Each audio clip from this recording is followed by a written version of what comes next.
Victoria in Chains by Jarvis B. Chavez. Babe, wait! You don't want to do this. Please put the knife down. No, babe, no!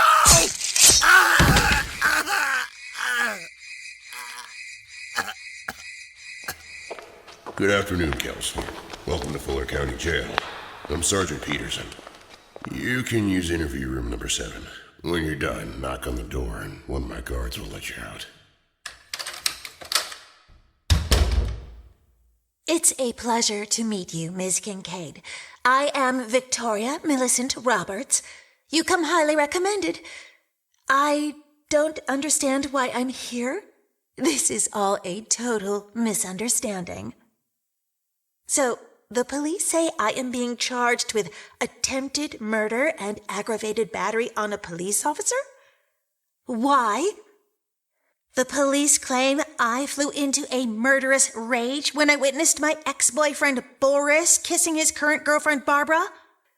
Both he and Barbara are pressing charges against me? That is completely false.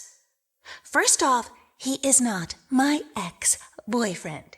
We were merely on a relationship break while he deals with his commitment issues. Second, don't call that empty-headed Barbie doll his girlfriend. She is nothing but a man-stealing tramp that plays on vulnerable men. She has him all confused. Men are just so weak, am I right? Third, I was just reacting in an appropriate, reasonable manner, witnessing an act of infidelity from my boyfriend. Yes, by trying to stab them both with a butcher knife. I always carry one in my bag for personal protection, doesn't everybody? Fourth, the police officer deserved that kick to the groin for trying to restrain me in a very unconstitutional manner. Don't worry about him. He'll be fine. He has another testicle. Yes, I did say the statement, I was saving my prince from the clutches of an evil sorceress when I was arrested. No, I have never had psychological or psychiatric problems in my past. Why do people keep asking me that? I admit I have violated several restraining orders in the past and have been jailed for it. What? They say insanity is doing the same thing over and over again, expecting a different result? Cute. No, I have never heard that saying before. Where did you get that from? The inside of a fortune cookie? So, he claims that he does not want a relationship with me anymore? Boris doesn't know what he wants. Trust me, men are such children. That's why you need to watch them like a hawk. You want to go over with me some information the police have gathered during the course of this investigation? Okay, sure. I have nothing to be ashamed of. That's so completely bogus. While I did indeed bite Boris, his landlady, it was only in self-defense. I was outside his apartment minding my own business, waiting for Boris to come home. When she came up to me and said, "You are that psycho ex-girlfriend of his, aren't you? You need to go." She grabbed me by the jacket sleeve and tried to drag me towards the door. I told her to get her hands off me, but she refused. So that's when I bit down on her rather beefy forearm until I drew blood. See? Not my fault. Next. Okay, the waitress incident was so completely not my fault. Boris and I went to have lunch at this bar in Grout. The bimbo waitress, named Stasia, kept flirting with Boris in front of my face. She kept saying suggestive things to him like, "It will be my pleasure to serve you. May I take your order? Have a nice day." Yuck! Such a horror, am I right?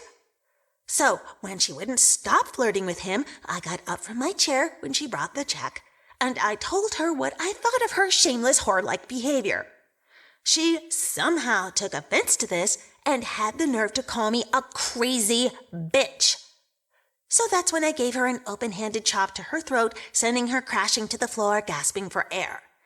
We settled out of court, and she dropped the battery charges. No harm, no foul. The cell phone company run-in was merely a business transaction gone wrong. I went down to Boris's cell phone company trying to convince the cell phone employee that I needed a peek at Boris's cell phone records in confidence. I shared my relationship concerns woman to woman with her, hoping she would understand my point of view. I even offered to pay her a little extra if she would do me this tiny favor. She just turned completely pale and started yelling for security. That's when things got a little out of hand. Hey, I paid for her hair plugs to fill in that patch of hair that I accidentally pulled off her when we were struggling on the floor. No, I do not have trouble interacting with other women. I am just single-handedly trying to make America great again in my own way by getting rid of stubborn, disagreeable people who won't do what I say and man-stealing bimbos. Yeah, I know. The list goes on and on like this for several more pages. Enough! I am bored. Let's cut to the chase, shall we? Answer me this, Ms. Matlock. What do the words diminished capacity, emotional disturbance, and insanity all have in common? They are legal defenses, correct? Without going into all the statutes and case law, if I did not know the nature and quality of my acts, and as a result could not form the required intent to commit the charged offenses because I am insane, I get a free walk from all these charges, right? So, if we utilize the statement I made when arrested and massage in all the statements from landlords, waitresses, police, and others who have witnessed all my outbursts, you can argue that I am insane, right? You should be paying me for doing your job. Yes, if I planned this all out from the beginning, that would also prove premeditation on my part. Yes, it would also nullify my defense if that was proven. I see you cannot appreciate subtlety. Okay, listen up. This is what's going to happen. You are going to keep your mouth shut because arguably everything I say to you is privileged. Yes, I know there are exceptions to the rule, blah, blah, blah. You are going to assert the insanity defense on my behalf. Don't worry about the psych exam. I'll take care of that. I, of course, will not be taking the stand in accordance with my Fifth Amendment right to avoid self-incrimination. Oh, just in case it occurs to you to go all Girl Scout on me and screw up my case on purpose, just know I will not hesitate to appeal my conviction asserting ineffective assistance of trial counsel. That's right. And I will then, of course, be forced to sue you in civil court for malpractice. So, you will get me off and collect your fat legal fee for simply parroting my words back to the judge and jury. Got it? Yes, I realize I will have to go away to a real mental facility for a while. I come from money and can afford to go someplace that resembles a luxury spa and not a toilet.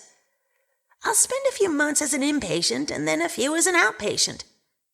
After all is said and done, I am going to have to personally track down Boris and thank him for all he's done to me. Oh, I mean, all he's done for me.